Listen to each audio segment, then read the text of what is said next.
strapped up, you're ready to go, and you throw the bag on, and you're like, oh, it's kind of big, or maybe it's too small.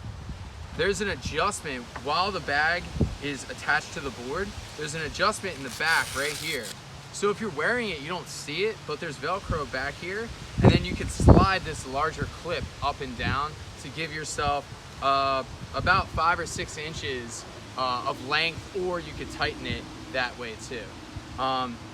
We've been wearing this bag for about a year, and we use it to go skate. We use it just like around. I use it hiking, and especially when you have the grip tape, the board on. A lot of people ask, does it mess up your shirt? The answer is no, because the board is so securely held to your back. There's not a lot of rubbing. It's just stuck there and it just chills there.